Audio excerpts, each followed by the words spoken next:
You're watching extras from the extension on Eagle Community Television. This show is brought to you by Caraco Implement. Hello, I'm Stacy Campbell with K-State Research and Extension of Ellis County, and I'm joined with a special guest today, J.P. Michaud, who is the Research and Extension Entomologist out here at the Hayes Ag Experiment Station. And J.P., today I thought we'd talk about the Miller moth because it's that time of year where when me and my daughter were walking the dog the other day, we could just see them everywhere, and when we opened up the door, they were flying and going everywhere, and we've had a few calls on them.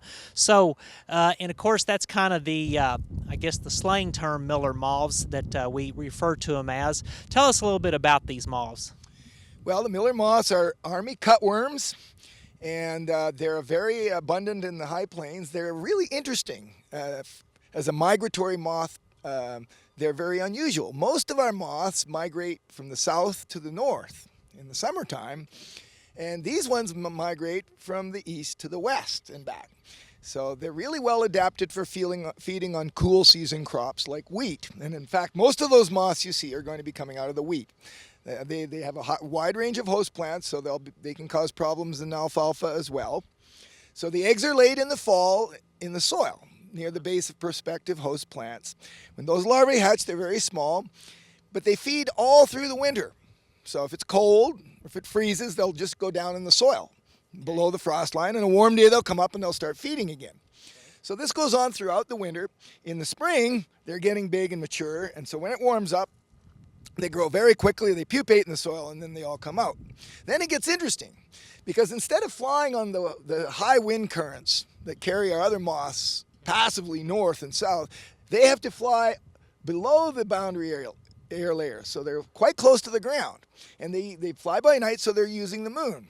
And of course, when you have porch lights on, they think that's the moon, and they end up in these circling flights around your porch lights. And come daytime, they're looking for a place to hide.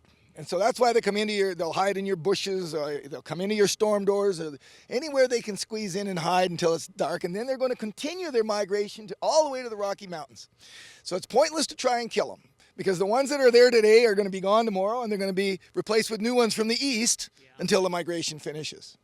But it really gets interesting up in the Rocky Mountains, where they actually, at very specific elevations and very specific soil types, they aggregate in such large numbers that they're actually an important food source for grizzly bears. And so, but really for them, the summers are hard for them to survive. But up there's little mountain flowers blooming all summer long, and they can survive. And so once it cools down in the fall, then they come back. And they come back and they lay their eggs again in our wheat fields. Yeah, it's interesting, the grizzly bears, most people don't know that, and what I've read where it's estimated that they may consume as many as 40,000 moths a day, and there's a half a calorie from each moth, so they may be getting 20,000 estimated calories just from the Miller moths. And what, they're under the rocks, they're under fallen logs, and the bears know to move those objects, and there the moths are. Actually, yes, very specific types of soils at very specific elevations, and the moths, the bears know where they are. And it wasn't until the late 1990s that the wildlife biologists figured out what the bears were doing way up there above the tree line. Okay. Yeah, but that's exactly what they're doing, and those moths are about 70% fat. So that's what bears want. They want fat. Yeah, because up there they're doing quite a bit of feeding, and they're putting on fat reserves, so when they come back down here to overwinter, they've got the fat reserves. Well, this is it, and the bears actually move up in elevation through the course of the summer too, because that is actually a difficult time for them to get enough food. So the moths are a very important food source for them. Well, there you have it about what we call the Miller moths, which is actually an army cutworm. They can be a nuisance this time of year as they're migrating west to the Rockies, but just hang in there. In probably 2 to 3 weeks, a month at the most, they'll pretty much be gone. I would say in another week or so, and they're also about 3 weeks late this year. We had all those cold overnight temperatures throughout the month of May. Normally they'd be gone by now. But it really put all the insects behind a few weeks, that cold weather we had in May. Okay. Well, JP, we appreciate you being with us today and letting us know a little bit more about what we call the Miller moth, or the army cutworm. Well, this has been Stacy Campbell and JP Michaud with K-State Research and Extension with Eagle Community Television. You're watching extras from the extension on Eagle Community Television. This show is brought to you by Caraco Implement.